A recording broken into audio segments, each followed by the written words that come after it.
strikes, spreading. Royal corruption, trouble in Ireland. British capitalism is creaking at the seams, and the British state is too. I'm Barnaby Raine, standing in for Michael Walker, and this is Tisky Sour.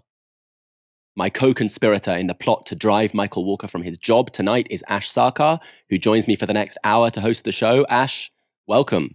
Thank you so much for having me. Hopefully when Michael comes back, there'll be nothing for him to host, just a pile of ashes where the Tisky studio once stood, and you'll have salted the earth so nothing can grow for 1,000 years. A truly poetic imagination. Liz Truss has introduced the Northern Ireland Protocol Bill to the House of Commons for its second reading. If it passes, the bill will grant the government the power to ditch parts of the Northern Ireland Protocol. And according to Truss, their reason for bringing the bill is to protect peace in Ireland. We are taking this action to uphold the Belfast Good Friday Agreement, which has brought peace and political stability to Northern Ireland. The Northern Ireland Protocol is undermining the functioning of the agreement and of power sharing.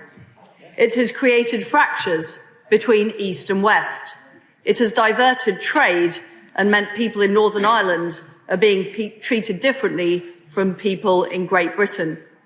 It has weakened their economic rights. This has created a sense that parity of esteem between different parts of the community, an essential part of the agreement, has been damaged. This bill will address these political challenges and fix the practical problems the protocol has created. It avoids a hard border and protects the integrity of the UK and the EU single market. It is necessary because the growing issues in Northern Ireland, including on tax and on customs, are baked into the protocol itself. Our preference remains a negotiated solution, and the bill contains a provision that allows for negotiated agreement. But the EU has ruled out, upfront, making changes to the text of the protocol. At the moment, the Northern Ireland Protocol effectively keeps the north of Ireland within the EU single market by establishing a sea border between Ireland and Britain. Goods can pass freely across Ireland and into the EU, but goods passing between Britain and the north of Ireland must be checked. It was a solution intended to protect the integrity of Ireland and the Good Friday Agreement. Allowing the free passage of goods and people between the south and north of Ireland, one country partitioned against its will by Britain a century ago. Now, more than €7 billion in trade flows between the two parts of Ireland, and border communities rely on travelling back and forth freely. This protocol, then, is a piece of international law, agreed as part of Brexit. But now the British government wants to unilaterally remove itself from an international treaty by invoking the doctrine of necessity, essentially arguing that the consequences of the Treaty for Peace in Ireland are so severe that Britain is allowed to disregard its international obligations.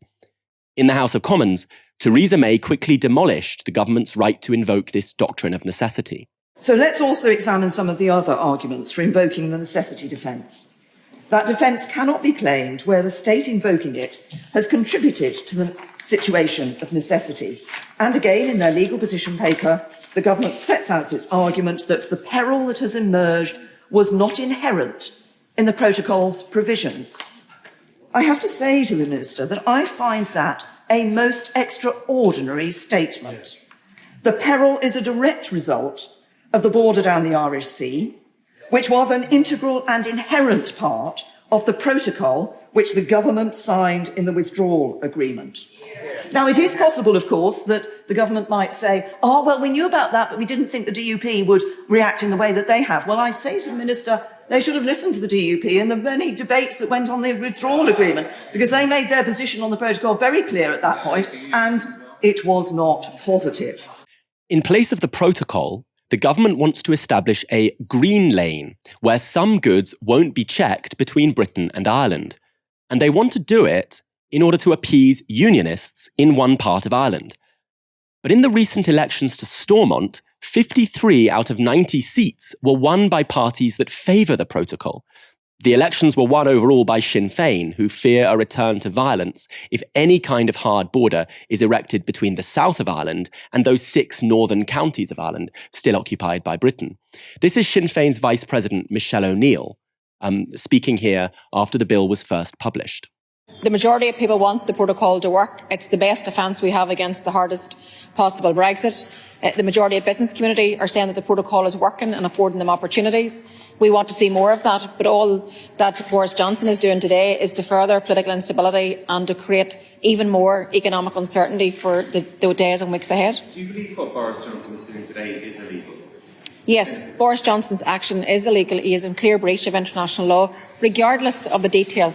He himself signed up to an agreement. He signed on the dotted line, and he is now legislating to breach that international agreement.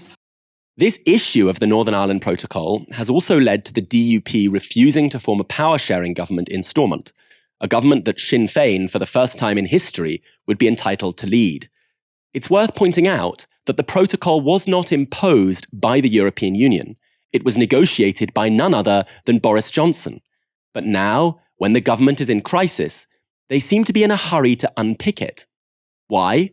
Well, to avoid actually negotiating over it with the EU, which they think would undermine the trumped-up notion of sovereignty, which is so precious to their rebellious backbenchers.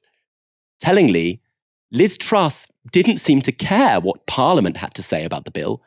Labour MP Chris Bryant tweeted, "Very bad form. At Truss, Liz just left the chamber without listening to even 2 other speeches. Her bill gives enormous powers to the government without reference to Parliament, and she can't even be bothered to listen to Parliament." Ash, is this just another example of the old British Empire being willing to put lives on the line to defend its favoured communities, in this case, Unionists in Ireland descended from British settlers? This is going to be the one time where I disagree with you a little bit, Barnaby, because actually Boris Johnson's government was very happy to sell out the Unionists when it was politically expedient. Because the backstop was, this is a real season 1 throwback, right? The backstop. The backstop was Theresa May's way of squaring the circle of how do you have a customs and regulatory border between the United Kingdom and the EU when you have effectively no border at all, really, between the 6 counties and the Republic of Ireland. So Theresa May comes with the backstop. But because ultimately the Vote Leave faction wanted to defenestrate her, they wanted to use Brexit as a means to, carry out the Tories' favourite hobby, which is politically convenient regicide, the backstop had to go with Theresa May. So then you've got another question, which is, okay, so what do you do? If you can't have a hard border because that puts you in breach of the Good Friday Agreement, and it will undoubtedly become a target for sectarian violence, and you don't want to have a border down the Irish Sea, which sells out the unionists, you really have to pick one of those 2 things. Boris Johnson and his lead negotiator, they both made the decision that the option was going to be effectively a kind of customs and regulatory border down the Irish Sea, which means that there are checks applied to goods which are likely or deemed to be likely to cross from the 6 counties to the Republic of Ireland. And now this government is going, actually, that's a load of shit. This is a terrible deal, and acting out as though it's someone else's fault. Well, hang on, this was the famous oven-ready deal, which every member of this cabinet stood by on a manifesto and got the British electorate to vote on. So even if you don't like it, it's got a very good mandate, both from the 2019 general election and the more recent Stormont elections, where you do have a majority for representatives who are in favour of the protocol remaining in place. So I don't think that this is necessarily a kind of hangover from empire. I actually think what this speaks to is the, ever narrowing spiral of dysfunction which characterises post-2008 British politics. Because I think devoid of a single animating principle, a reason for the state and capital to do what it does, you don't have growth, you don't have rising wages, you don't have increases in standards of living, you just have lots of people being made a lot poorer and very few being made a hell of a lot wealthier. I think when neoliberalism has been so, thoroughly discredited, and yet it continues to lurch on and re-embed and re-entrench itself. What you have is a political system which builds up a house of cards within a very short period of time, only to knock it down again spectacularly and start all over again. I think that's been the defining feature of post-crisis politics in this country, and with Boris Johnson and his band of toddlers at the helm, that's only going to get worse.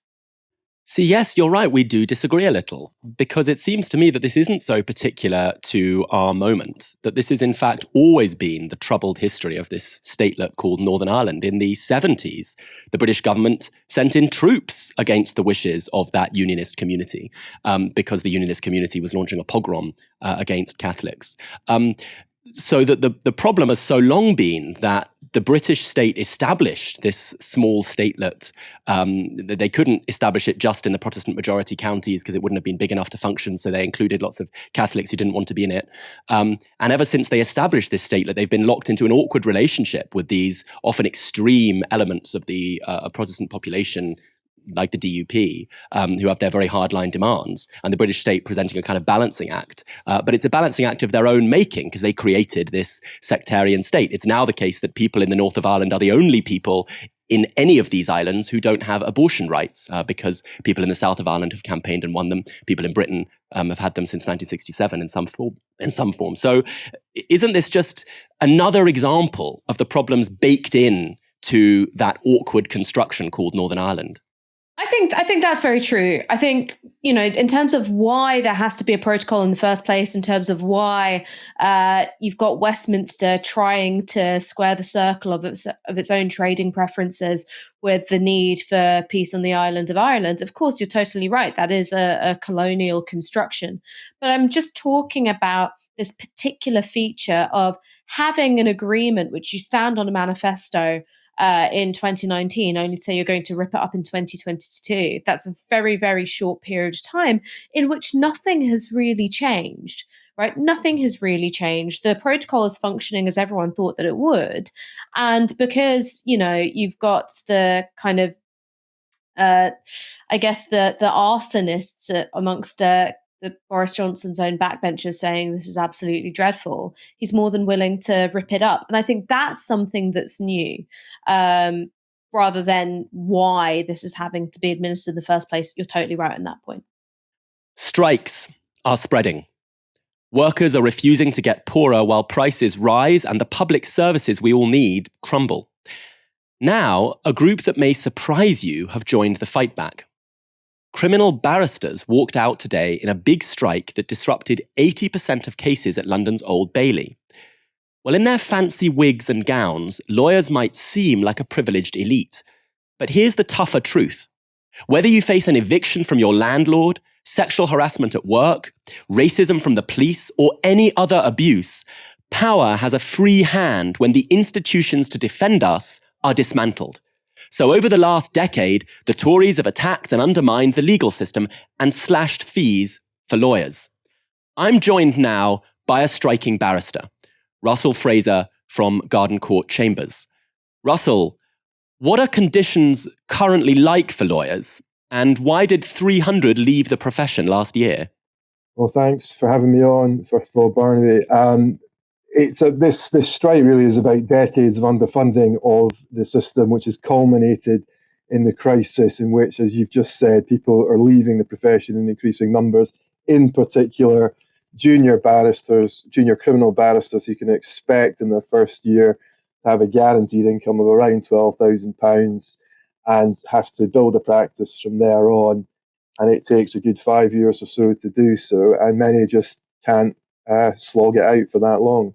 So we're seeing that although there's an image of high-paid lawyers, in fact, many earn £12,000 a year, under 20,000, very many are earning, especially those doing legal aid work for poorer people often. So why is this fight so important for all of us beyond just lawyers? Well, I think it takes a number of features, really. First is that if we don't have sufficient barristers to represent defendants, then those cases will stack up, and the backlog, which already existed, has existed pre-COVID will increase. People who are waiting for justice will have to wait for ever increasing lengths of time, and everyone involved will see a justice system continue to crumble. We have a decrepit court estate. We have, as you said, the people who are leaving in increasing numbers, and that means, of course, that only those will have access to the profession, like it was many decades ago when it was the rich and the independently wealthy who could find themselves at the bar. One interesting thing today was I saw the RMT turning up to your picket lines to show support. Do you see this as part of a wider struggle?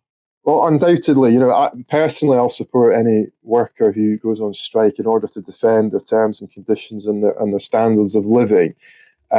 Barristers, of course, aren't known for their great outpourings of solidarity throughout the years, but myself and my colleagues at the Haldane Society of Socialist Lawyers actually marched with the RMT last weekend at the TUC demo. I think it's right that we recognise that many people are in a similar position, that they're simply trying to ensure standards of living at an increasingly difficult time. So tell us, Russell, if the government gets its way, if you weren't on strike now, or if you lose your strike, what kind of future awaits the British legal system? Why should we be so worried? It's difficult to predict. There are G4S and Sarkar are never far away when it comes to looking at certain ways in which the system can be privatised. They are involved in transporting prisons. They're involved in the prison system itself. Years ago, there was a suggestion that they might even start to employ panels of lawyers in order to prosecute and defend cases. We cherish the independent bar for many reasons. One of the fact is that colleagues and I can appear in the same cases against one another because we're independent of one another, and we're hopefully completely incorruptible in that respect. But if you start to privatise it increasingly, then of course clients will receive an inferior service. It'll be a stack 'em high, sell 'em cheap sort of a system, which has been mooted in the past. And if we don't get paid enough to ensure that we can devote adequate levels of time to an individual's case, then miscarriages of justice are what will result. And we have seen in the past where that leads. So we're seeing a backlog of, I think, 58,000 cases. Lawyers not making the minimum wage, and Russell warning us that if this continues, there just won't be enough lawyers with enough attention to take the cases to fight for people who need them. So the very most basic principles of access to justice are at stake here. Now, the Labour Party has at last taken a side between striking workers and profiteering bosses. Whose side have they chosen? Well, here's Shadow Foreign Secretary David Lammy explaining Labour's rail strike position. Do you support these strikes?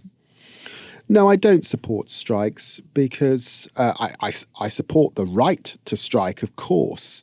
But it's very sad when any union calls its members out on strike. It hurts working people who need to get to work by using the railway. And of course, those within the union are hurt as well. Lammy supports the right to strike. He just doesn't support anyone actually using that right. So what's the right to strike for? Rail bosses just made £500 million in profit subsidised by the state. They're putting up ticket prices in line with inflation while cutting real wages, which is a great recipe for raising their profits. And here's the rub. The RMT aren't even asking for a real pay rise. They're just asking for a slightly smaller real pay cut. The government is intervening to prevent that, precisely because they don't want to set an example to other workers that profits can be redistributed into higher wages if workers fight for it. That's the class politics of inflation. Prices rise, wages flatline, and bosses scoop up the difference in higher profit. Then the Tory party defends those bosses. What's the point of having a Labour Party if it can't push for workers to get a bigger share? Instead, Lammy actively joins in the divide and rule strategy of the Tories, pitting commuters against rail workers. But falling pay for station cleaners won't mean higher pay for teachers or nurses, just higher profits for rail bosses. Striking is the only immediate tool that all workers have to redistribute wealth from powerful bosses.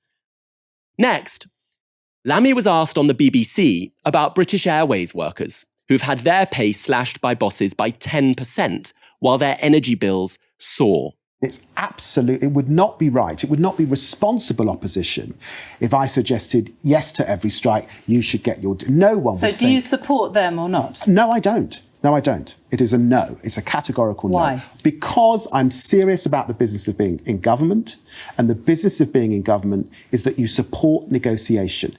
There you have it. Governing the British state necessarily means siding against workers, says David Lammy. Continuing his media round on Sky News, Lammy was asked about postal workers. Royal Mail made £700 million in profit last year, recently privatised, and they paid their CEO £1.5 million. Now, just like other bosses, that CEO wants to use inflation to push through real terms cuts to his workers' wages. Guess what David Lammy had to say? Are you going to back them if they ballot for strike action? Every grown-up in the country watching this programme knows that this is a negotiation. And I'm afraid it is not always the position that one party to that negotiation gets what they want. It's a negotiation, and usually negotiation ends in compromise. That's the grown-up position. Tragically, it wasn't always like this. In those brief Corbyn years, David Lammy was more than happy to stand on picket lines. Here are two of his greatest hits. In 2016, and again in 2018, Lammy proudly stood on picket lines to support doctors and university staff, and he even tweeted about that. These days, he talks a different talk. Here he is again on Rupert Murdoch's Times Radio. This is not a moment for posturing and standing on picket lines and forgetting the responsibility that you have if you hope to be either Prime Minister or a minister running this great country.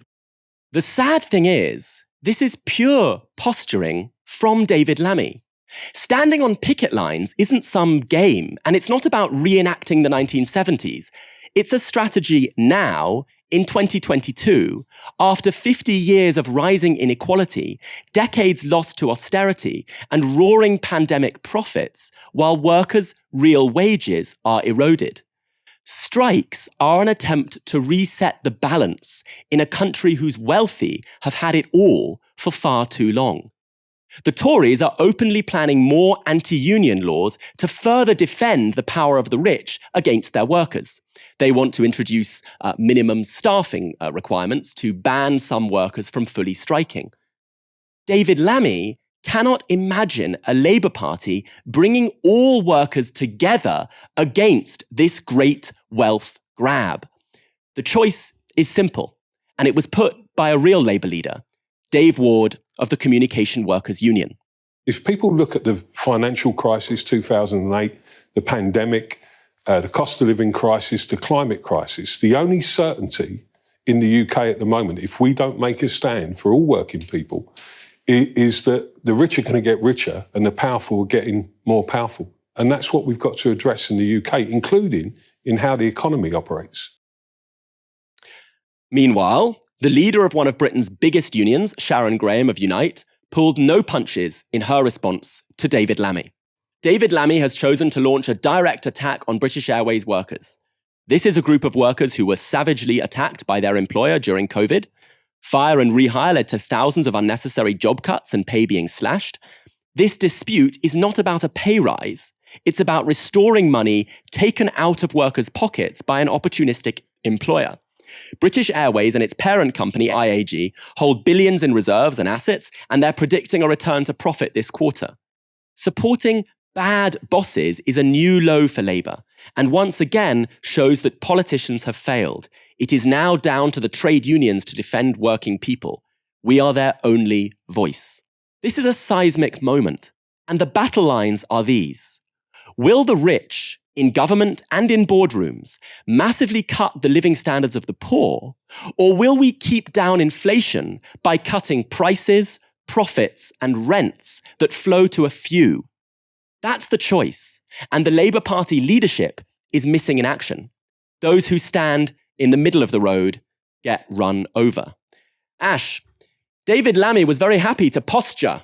That's his word about protests. He was happy to posture on the streets and cost Labour an election by marching for a people's vote to keep us in the EU. Why is it so much harder for him to support workers?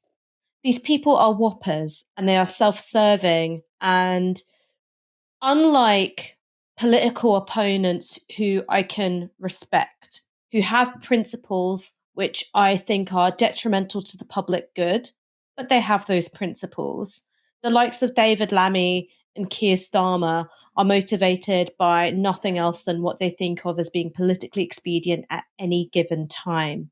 And you can see that in terms of his own weather vaning on the issue of whether or not a serious party of government should be seen standing on picket lines.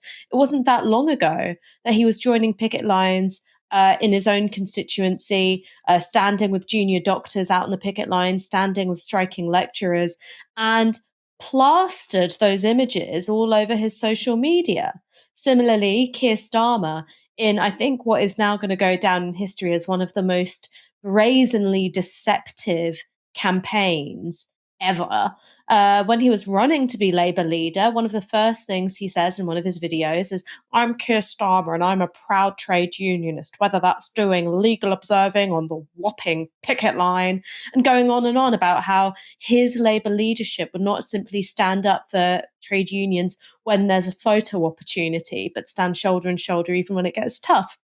Those things melted away as soon as they decided to implement, which I think was their strategy all along, model of Labour leadership, which involves showing your belly to the likes of Rupert Murdoch and Viscount Rothermere and going, "Oh, please don't kick it too hard, sir," and hoping that that's going to lead to a thumping election win and a majority and, you know, back-to-back elections in a row like their hero Tony Blair. Sorry, I accidentally called Tony Blair a human there for a second.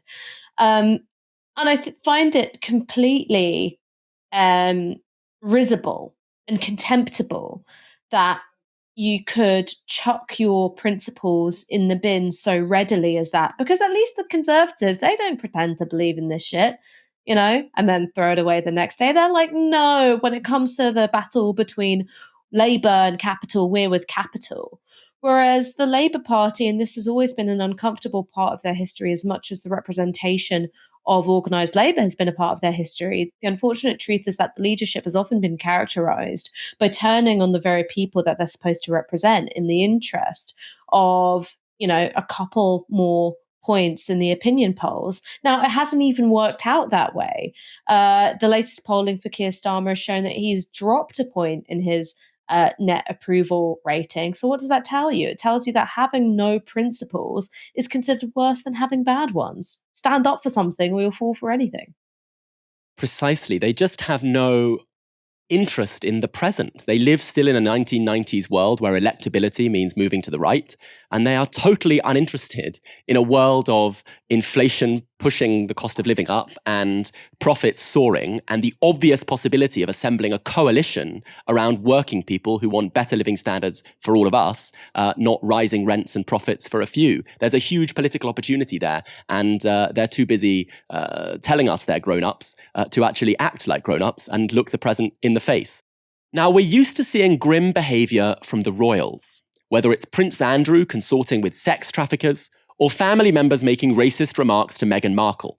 But usually, we only hear about the hangers-on, the irrelevant younger siblings and distant cousins. Now, we have a story that matters politically because it involves our future king. The Sunday Times has reported that Prince Charles accepted €3 million in cash from a dodgy Qatari politician, with the money handed to him on 3 different occasions. Once in a suitcase, then in a holdall, then in shopping bags from the luxury department store Fortnum and Mason.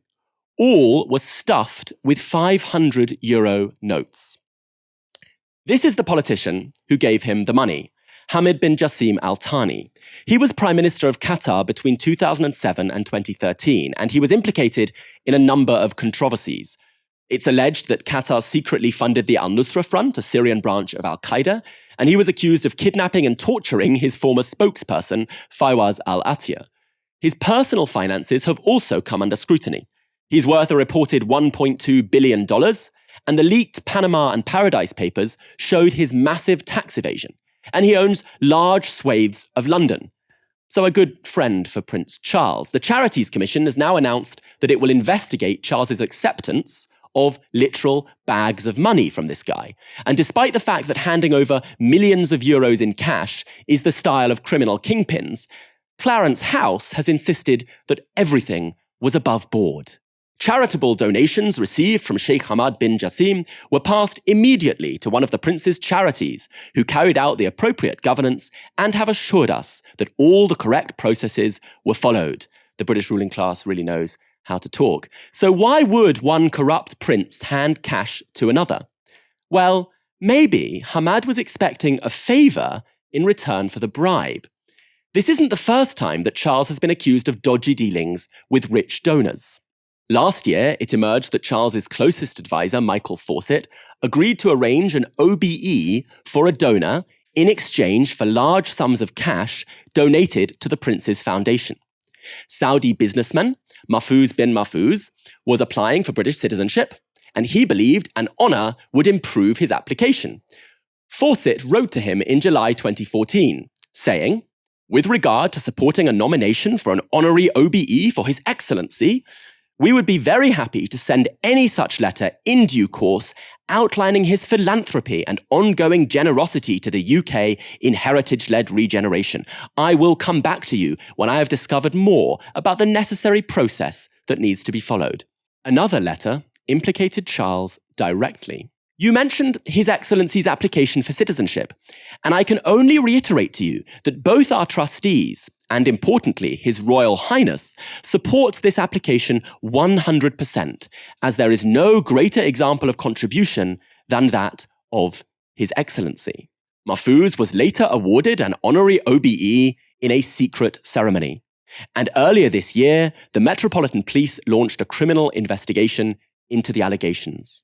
Norman Baker is a Lib Dem former Home Office minister and a long-standing critic of the royal family.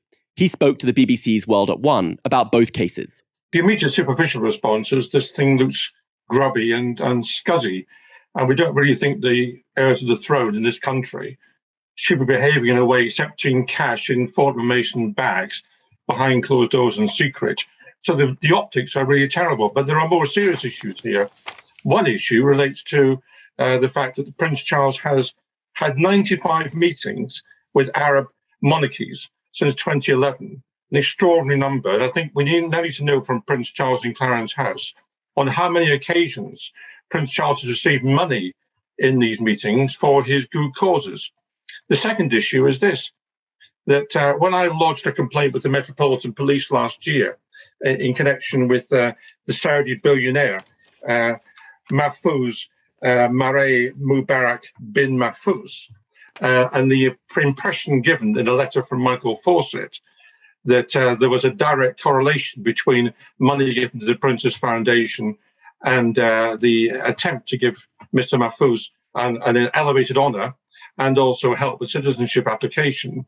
Prince Charles is very clear in his response to the media on that occasion. He did not get directly involved in dealings which solicited money for his foundation.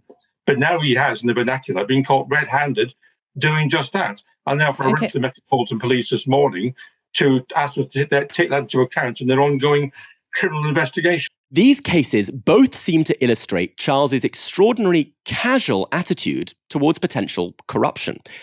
Perhaps that's not a surprise when you're brought up to regard yourself as more important than anybody in the room, surrounded by lackeys and yes-men, drowning in unearned wealth. If corruption means protecting your friends, it's what monarchy is based on. This family once profited from slavery, and in the 1930s we had a king who loved Hitler. The essential core of monarchy is a belief that those who do the work to keep society afloat are born inferior to a caste who live luxuriously off our labour. They used to say God put them there to justify their claim to be better than all of us. Ash, we're seeing lots of attacks on migrants and on the welfare state right now. Why does this one migrant family from Germany get to live on benefits for generations? Are they a model for welfare scroungers everywhere? Yes, absolutely. If you are truly about the hustle, don't come to this country, trying to make the most of it on your paltry asylum seekers benefit and, maybe trying to work a couple of jobs in the grey economy so that you can line the pockets of a predatory landlord. The thing that you really should do is see if you can get shipped in order to prevent a Catholic monarch from coming to the throne. That's really where the good money's at.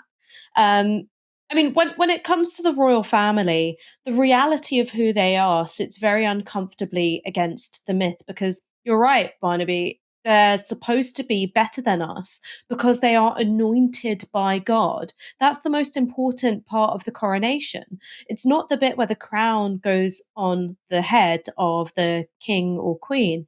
It's the part where they're anointed by holy oils, and they're supposed to be literally transformed by the act. Because don't forget, the position of a monarch isn't solely to be head of state, it's also head of the church. So it's this idea that morally they are superior to the rest of us. Now, I don't know what it takes to raise kids and turn them into nice people, because I don't have any kids. My cat's quite cool though.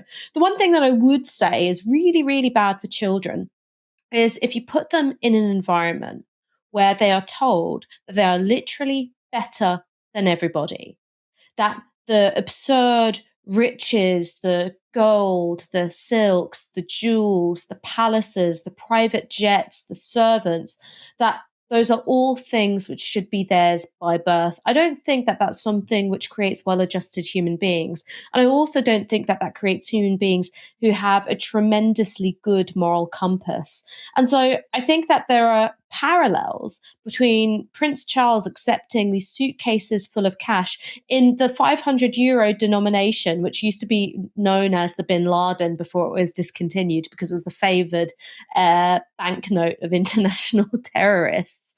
The same logic which has Prince Charles accepting suitcases of cash, his former secretary Michael Fawcett arranging an honour for another, Gulf state oligarch. It's the same logic which led to Prince Andrew cultivating a friendship with the super rich paedophile financier Jeffrey Epstein. It's the same logic which had Princess Margaret accept a property on the private Caribbean island of Mustique. There's nothing private about it. It's just something that was stolen during colonialism.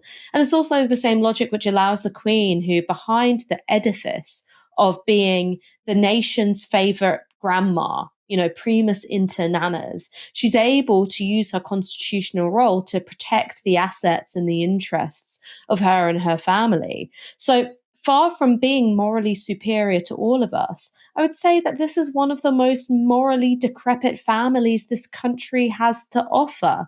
I think they just sit somewhere above Fred and Rosemary West, but not by that much. I'm conflicted following Ash's comments about whether to regard the royal family as very effective benefit fraudsters or as just an ordinary German mafia dynasty. Well, staying on this topic of the monarchy, we've had new revelations about a Mrs. Elizabeth Windsor, the Queen, interfering in legislation. Queen's consent is an archaic power that gives one woman the unique right to see laws that may affect her property and powers. She gets to see them before they take effect, and to change them secretly before Parliament ever sees those laws. Now, The Guardian has published a confidential briefing note written by Holyrood civil servants in Scotland, which confirms that Mrs. Windsor has made use of this power. So what did she use it for? Well, she's been doing just what striking workers do: defending her class, her property, her interests. The difference is that her interests really are directly opposed to all of ours. Like when she successfully lobbied last year to exempt land that she owns from laws to cut carbon emissions. This isn't new. Mrs. Windsor has also exempted herself from laws banning discrimination on grounds of race or sex. Until the late 1960s, her courtiers even banned, quote, coloured immigrants or foreigners, their words, from serving this woman in her palaces. And if you want to find out about these things, tough luck. The royals have also exempted themselves from freedom of information law. We have a hereditary transfer of constitutional power controlled by an inbred cartel at the very top of our society and at the very heart of all of our institutions. If that doesn't say that the British state is one big stitch up to protect the interests of a wealthy few, I don't know what does. Now, again, this is where you see this huge disjuncture between the myth of the Queen, really I should be saying the myth of the Crown, and the reality of the Crown. I think that Queen Elizabeth II has played a blinder when it comes to the media, because of course she comes to the throne in 1952. Mass media isn't really what it would then become, but it's beginning to mushroom. And she's a very effective utilizer of that burgeoning industry. And she presents herself as kind of, a nice woman who any of us could know. So the Queen's Christmas speech becomes televised, broadcast into the living rooms of the nation. She is presented as an almost entirely depoliticized figure. And it's happening during that time because, of course, empire, at least formally, is being wound up. So you no longer have this idea of Britannia ruling the waves. So what is Britannia? It's a kind of nice old lady in a slightly shabby sitting room, right? It's a very, very neutered image of crown power. But actually, when you look behind the surface of, the Queen being first amongst grannies, the primus inter nanas, behind the surface is a very ruthless political operator. So you can see that in terms of using this power of Queen's consent, which in Scotland is known as crown consent, which means that the Queen is legally able to scrutinise and indeed send back bills which could mess with her own financial interests. So one of the laws in which she used the power of Queen consent is to secure an exclusion from a law, which would mean that private estates would have to be able to install pipes which could make sure that they run on renewable energy for, transitioning away from fossil fuels. There have also been ones which make her financial arrangements and tax arrangements opaque, whereas most other people of that level of wealth would have to be, that bit more transparent about it. It's a very, very ruthless way of controlling not just her own financial interest, but also the image presented to the country, a very neutered image of crown power, which allows it to survive despite all of the other kinds of social and technological and political upheavals of the 20th century. Now, I think that there's an interesting thing that happens when we look at all of these stories together. When you look at the Queen's use of Queen's consent, when you look at Prince Charles just kind of taking in these suitcases of grubby money, and indeed Prince Andrew, which is, the Queen is not long for this world. She's, got a few years in her left at best. And then what you're going to have in terms of the person coming to the throne, it's not a youngish woman, a young wife and mother. It's an old man who has spent his entire life waiting for his mum to die, who's also been tarnished through successive scandal. Now, some of that scandal is tabloid fodder, the affair with Camilla, tampon gate. Some of it is sort of peeling back of the veil, and you see just how fucked up these people are to members of their own family in terms of his relationship with, of course, Diana, and also his now, rather strained and estranged relationship with his son, Prince Harry. But then you've got the third aspect, which is particularly difficult for Prince Charles, which he has never seemed to take the steadfast neutrality of the monarch that seriously. There's the famous Black Spider memos where he has supposedly been lobbying governments on matters close to his heart. You've now got this issue of, taking in suitcases full of cash. So he's going to come to the throne a somewhat tarnished figure. And in order for him to sort of pull off the incredible decades-long heist that his mum, Queen Elizabeth II, has been able to, you're going to see, I think, the consent manufacturing machine of the newspapers, broadcast media having to kick into overdrive. Even then, I don't think it's going to be quite the same. Following a week of thrashing politicians and commentators in the mainstream media, RMT General Secretary Mick Lynch appeared at a rally in London this weekend. And true to form, Mick Lynch gave a barnstorming speech. The super rich are getting richer and richer year after year. The workers are getting poorer year on year. And what do we say? We refuse to be poor anymore. We can't afford to give you a pay rise. I've never heard such a load of nonsense in all my life. These men and women from Mighty.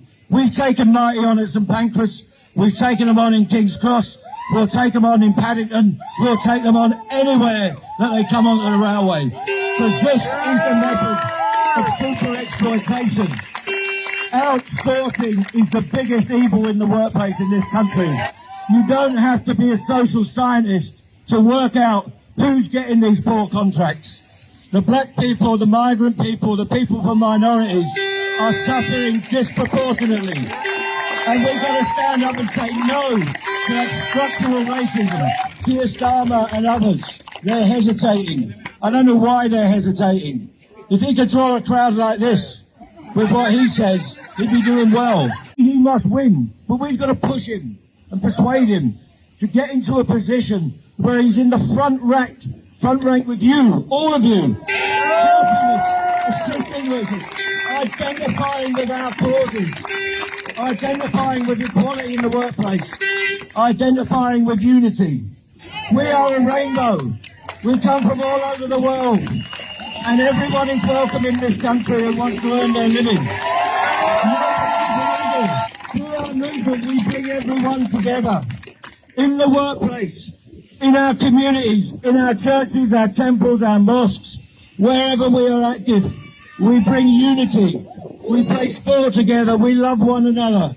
So I'm telling the employers now and the government, we will negotiate, but we will not surrender.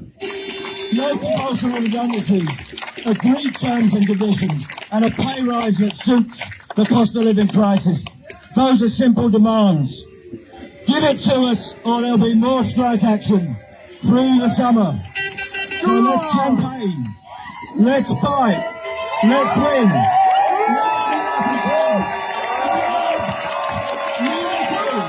Mick Lynch is so confident, not because he's had any special media training, but because he knows what he stands for. He knows who he stands for. He's been doing it all his life since he was a blacklisted construction worker, then working on Eurostar in the 90s. He's been standing up for something called the working class. And where politicians think that's just one group of workers pitted off against another, he knows he stands for the vast majority of humanity, people who want to live and, as he said, love freely. People who don't want to be oppressed and exploited. His reference to Mighty in that speech is about another set of striking workers who joined his rally. They're from St George's Hospital in Tooting, mostly ethnic minority workers, and their dispute is with the outsourcing giant Mighty over pay and conditions. They're demanding that their contract should be brought back in-house at the hospital. So, at a moment when the government thinks racism will win it votes, deporting desperate refugees to Rwanda, here's the real alternative.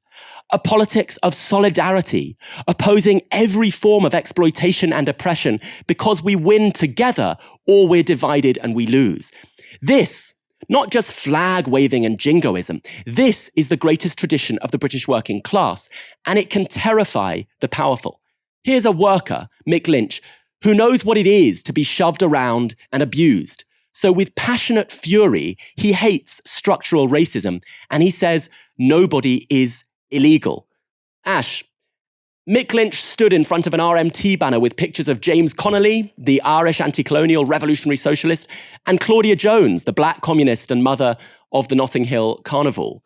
In culture war Britain, isn't that supposed to be impossible?